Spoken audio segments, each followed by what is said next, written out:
Okay, so welcome to Maya 5 Part 2, which is using our completely rigged training wheels rig to create just a very, very basic cinematography scene, redoing a screenshot of something from one of the first Pokemon episodes. So just a little bit of practice with posing something like this. Alright, so going through what you should have before you get into the assignment. So the set of rig controls you should have is essentially moving your way from the foot all the way up the leg to the hips controlling both legs, which is the entire lower body, and then the same thing on the upper body. So you'd have your hand all the way up to your arm, and then your torso controlling both arms and the neck and head that sort of move the entire upper torso. So what that looks like. And here, I'll open up my outliner too. And I'm going to just open up all of my groups here just so you can see how things are moving in my hierarchy.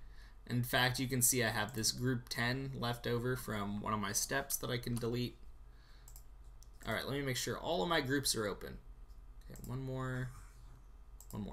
Okay, so now you can see my entire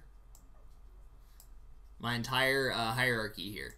So if I start at the foot and so I have the foot selected in object mode, I hit the up arrow.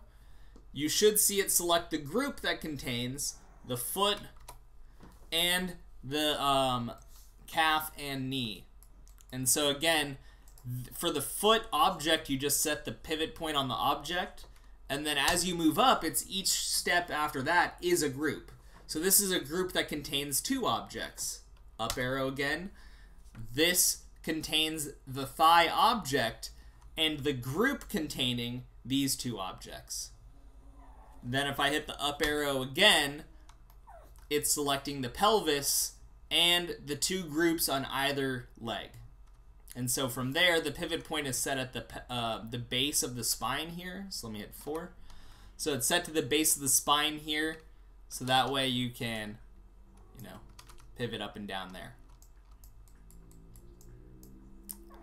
Alright, same thing for the upper body. So if we start at a hand, the hand you never had to actually do anything with the pivot point, it's just set to the center anyway.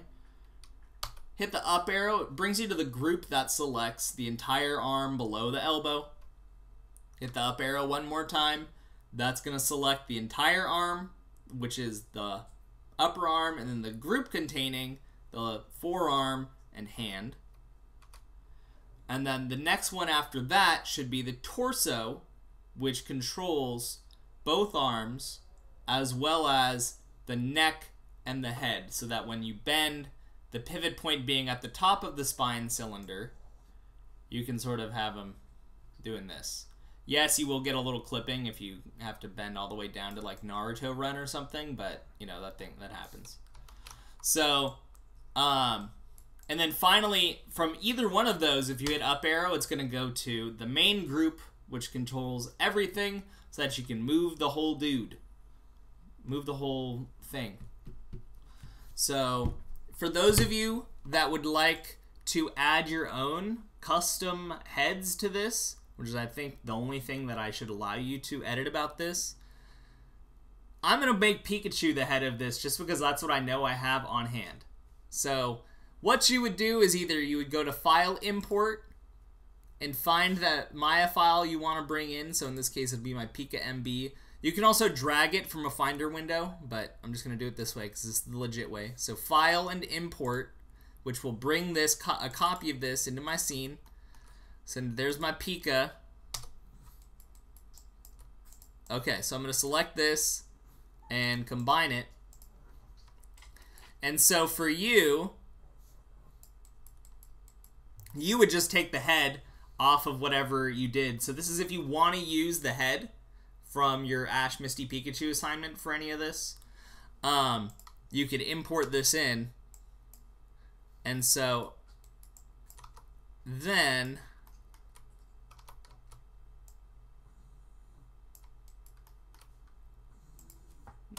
-90. Alright, so in this case I would just delete the head and hit the up arrow on this. So that is group 11. then I just need to find this Pika Cube 2. And so I'm going to move it into group 11.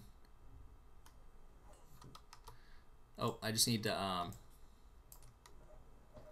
so let me set my pivot point to the bottom of Pikachu. Snap this up here.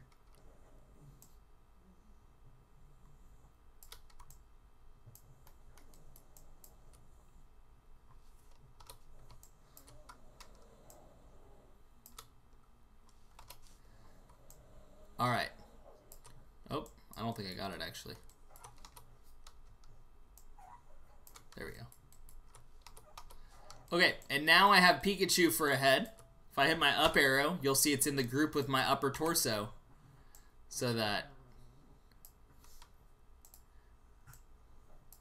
Pikachu has assumed control. So again, that is if you want to customize the head of your character at all to make it more obvious. And again, another way that you could easily distinguish who is, you know, make your Professor Oak have a white torso, make Misty have like the yellow torso because she wears like the yellow shirt. You can make Ash wear like have a blue torso. So there's many different ways you can easily help distinguish which character is which. So that is up to you how you want to do that though. All right. Cool. I'm going to stop recording. Okay, so this is going to be a video demo for part 2 of the Maya 5 training wheels assignment, training wheels rig assignment. So we're going to be creating a mock-up of some scene, a redo of a scene from Pokemon of your choice. So using this. Now you may need to duplicate this rig if you have more than one humanoid character in your scene. So just as a reminder, so I'm going to choose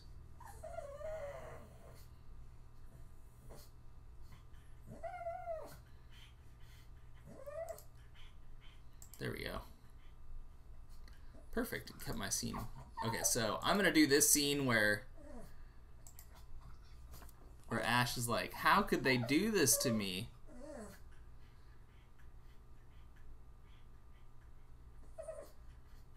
That's so annoying. I can't get the scene controls to go away. Okay. Whatever. Oh. Okay, good enough. Okay, so I took a screenshot just to make my life easy. Just because I don't want to have to you know, keep referring back to the video. I can just pull up the picture. Okay, my Zoom chat is in the way. Okay, and screenshot.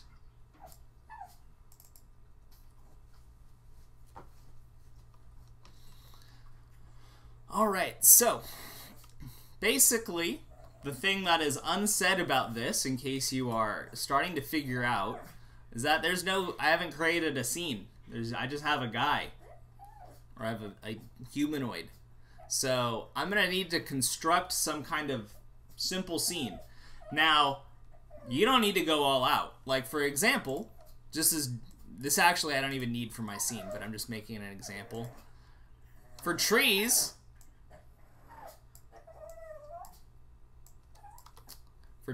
you can just do this, and then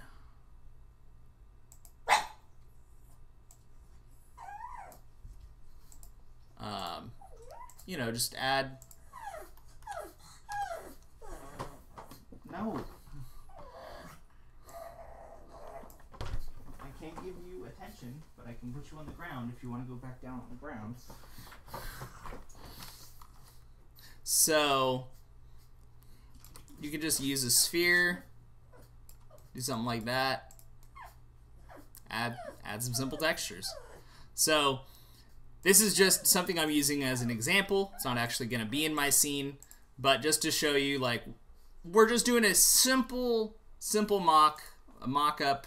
We're not trying to get Pixar level storyboards here, so, you know, your mileage may vary, right? So there's a simple tree. So for me, though, I am in the lab, so I need some walls, and I need, you know, some sort of background machine if I want to be extra fancy. So I'm going to start making myself a scene here. Now, what I've got here,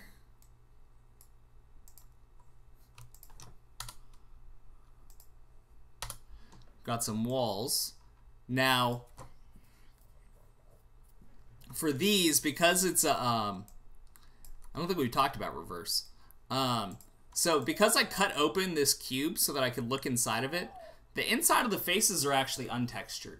So for that, I need to actually reverse under mesh display, reverse. Now you'll see the gray is facing my character, which means that that is the side that receives texture.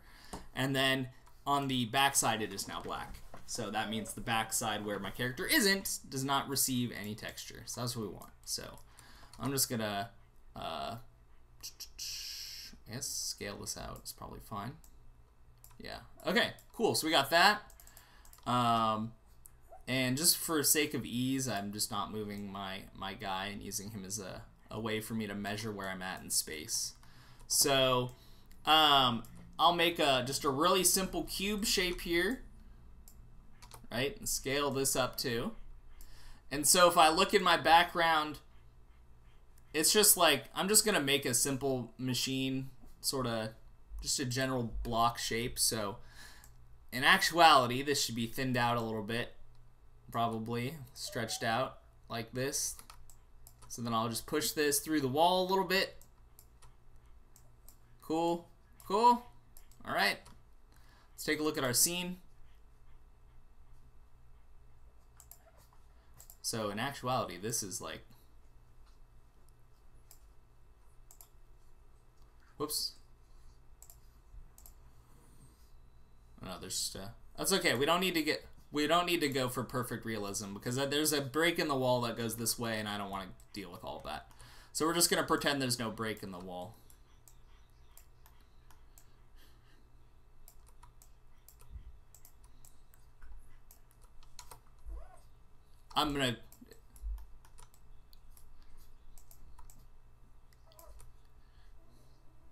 So what I'm gonna do is I'm gonna extrude this down, and this is going to be this little gap here. So let's see if I go back. That's a little too small, or a little too big. And then duplicate this down to the ground. This is gonna come out like so. Switch into edge mode. Do this.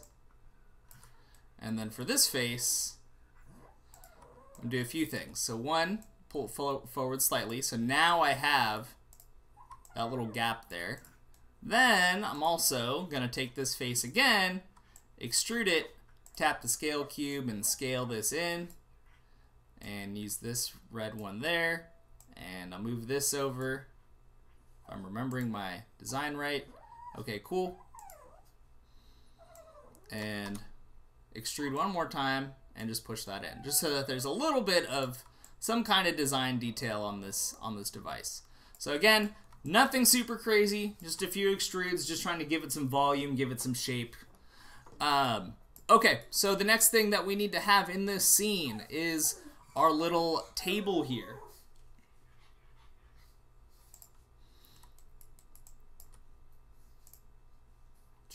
Whoops, I hit a cube.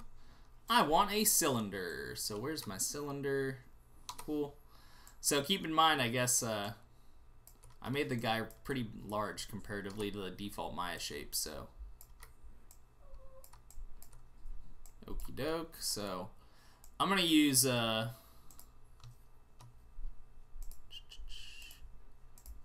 me move this over actually. Okay. So the concept, again, just because I feel like I sort of just hopped right into it, is that we're going to take a scene from Pokemon and we're going to redesign it cinematography-wise and just use a simple blocking setup of the setting and the little posable dudes for our humanoid characters. So let me look up pre-pro. Yep, there it is.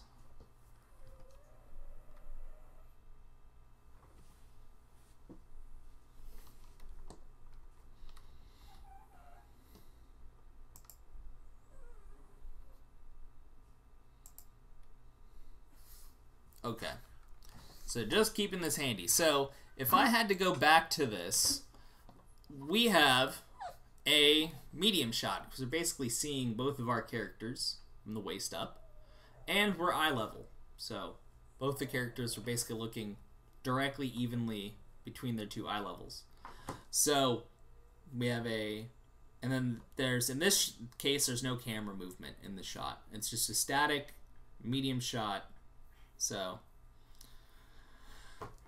let's go back into this. So that's what I'm gonna change it up. I'm gonna give it a more dynamic camera angle and see what I can do to make it feel a little bit more dramatic. So I got this table here. In fact, I'll scale it up a little bit. Cool. Poke table. Let me look at my, okay, cool. So now we need to put the 3 Pokeballs. So I need to make a Pokeball. Not hard. So I'm gonna do this, grab sphere, pull this up here, scale this up, pull it over here. Alright, so here, in fact, I don't want it next to things actually, so I'm gonna put it over here. You might be wondering, Mr. Meyer, what are you doing? What are you doing there, guy? So watch this. So I'm gonna go into my side view, hit F to frame my view. Go into face mode. Oh, whoops. First things first, I'm gonna select this in object mode. My bad. Hit 5 so I can see my object again. I'm gonna duplicate this. Now my duplicate already selected. Go into faces. Delete this half. Grab this object. Go into faces. Delete this half. Alright. Pivot point.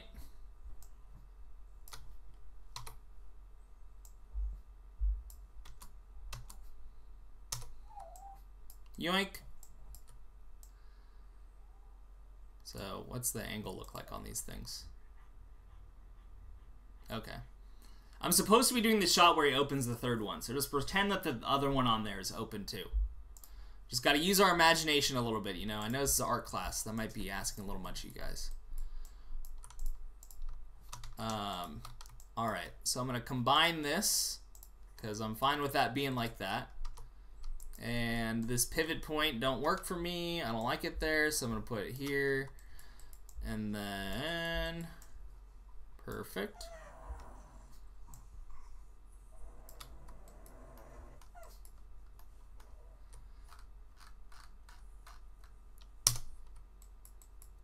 Okay, so we got that there. Because I'm this kind of madman, I'm going to take this cylinder and increase my subdivision's height caps to 3. And now I have these subdivisions here, which means that if I turn on my wireframe on shaded, I can snap this to different points on the top of this. And let me rotate this. Doesn't have to be perfect. Alright, I don't think that I got it 100% good, but whatever. Rotate this around. Boom. Okay. So, you're not animating. You're doing, this is purely, we're doing cinematography work. You're just staging a screenshot. Yeah. I'm saving animating for when we work with the actual rig. Right now we're just practicing setting up your scene in your camera and just understanding cinematography a little bit more, and just a little bit more practice with working in Maya and that kind of stuff.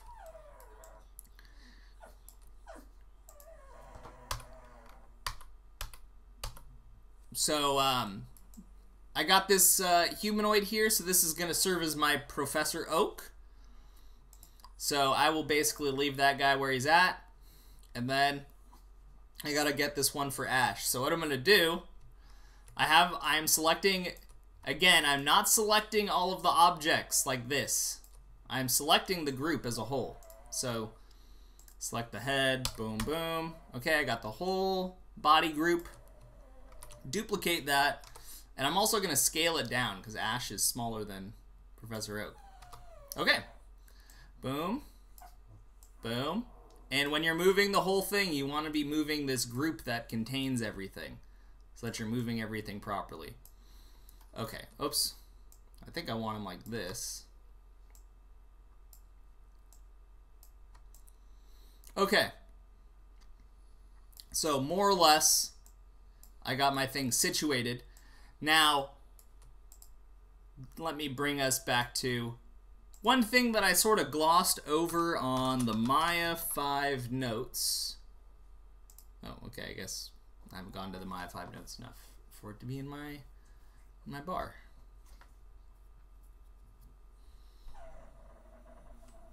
Oh, sorry, I've had my chat blocked for a second.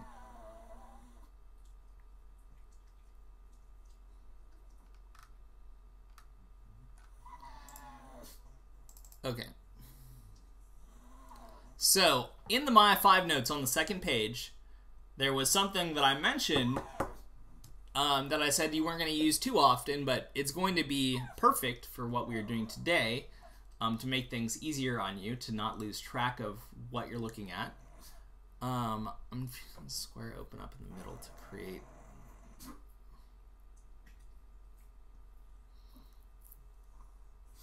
You person who asked me about the square, you delete 3 of the 6 faces on the cube.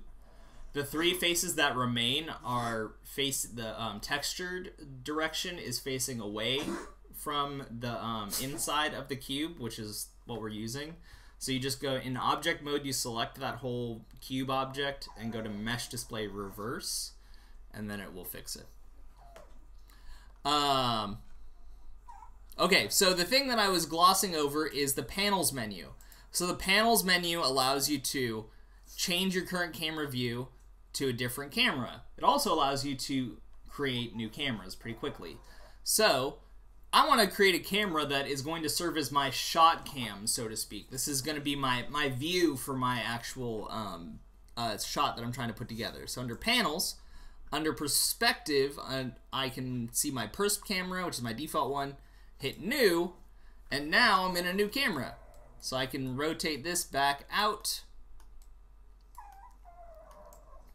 And so what I'm gonna do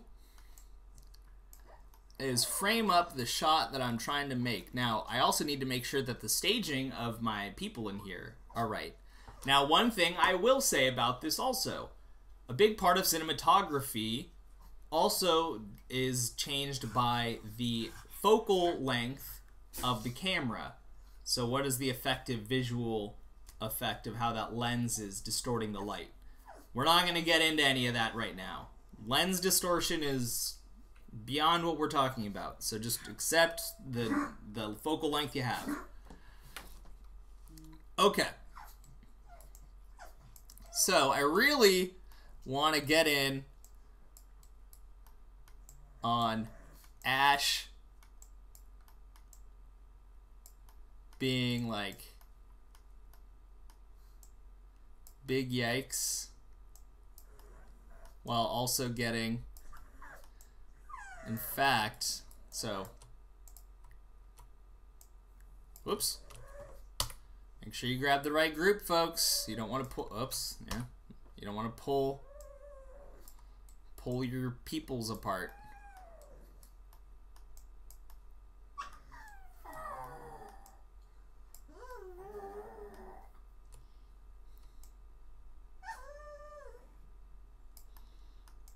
Alright, I think I need to get Ash a little farther this way.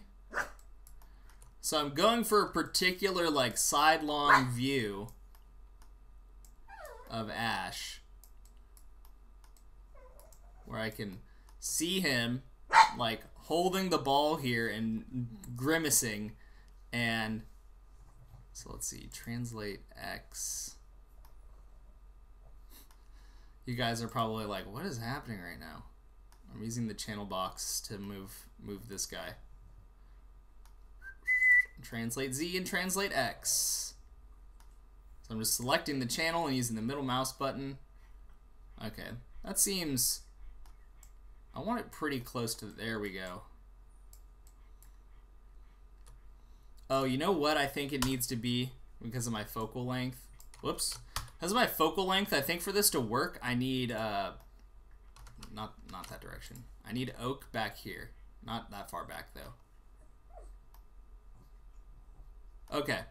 Now I should be able... There we go. Now I'm able to get the shot I'm looking for.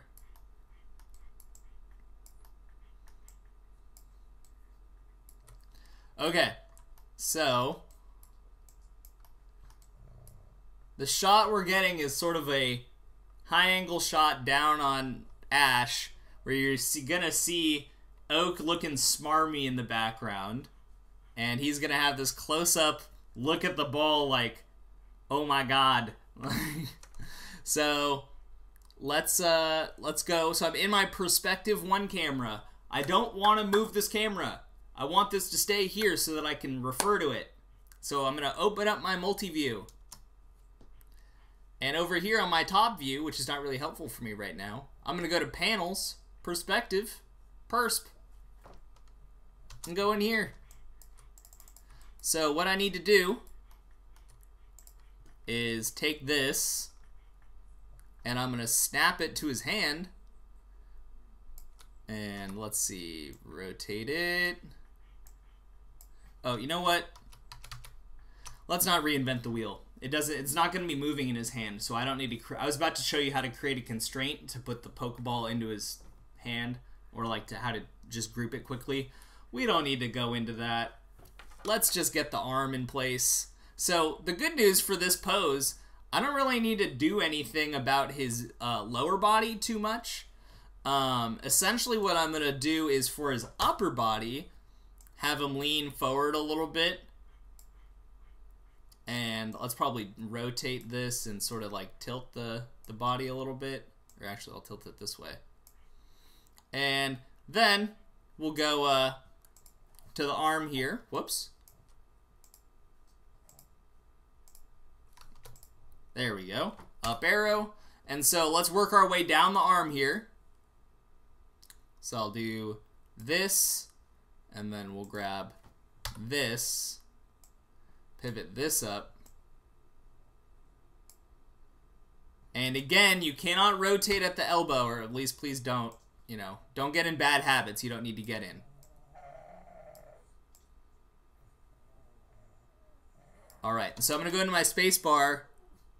Alright, we can't really see his hand too well from there. So let's rotate this up and out. In fact, I'm going to go back into this. So let's rotate the elbow out a little bit. Down. Okay. Grab this here. Rotate. Whoops. Grab my group. Rotate this up. Okay, let's look at our other view. Alright, I'm going to grab Ash. And let's say translate X. Move him back a little bit. There we go. I think, there we go. Yep, that's what we're going for. So, also, I'm thinking I'm going to grab Oak here. And on his rotate Y, I'm going to rotate him a little bit so that we get more of a dynamic pose from this guy. And so I'm going to take his upper body and twist it back this way and sort of tilt him back. Just like, sort of like, ah. So just a little bit of subtle body language. I'm not going too in depth, right? So let's go back in here. This looks pretty good so far. I'm liking it. Let's take this. Let's snap this onto his hand. Just right on top. rotate this Pokeball around.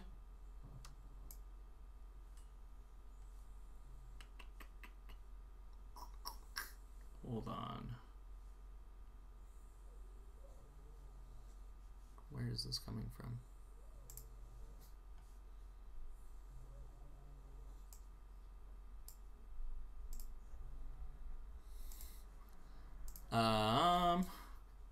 Okay. Go back, look at my first one. Okay, there we go. So, let's see. So now I'm going to tweak my camera just a little bit. Get a little bit more of a zoom out.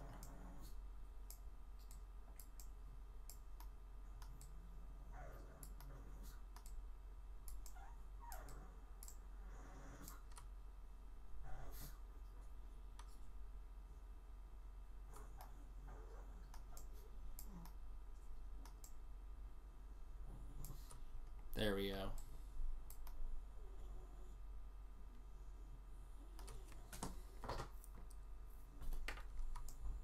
Alright, so we got our before.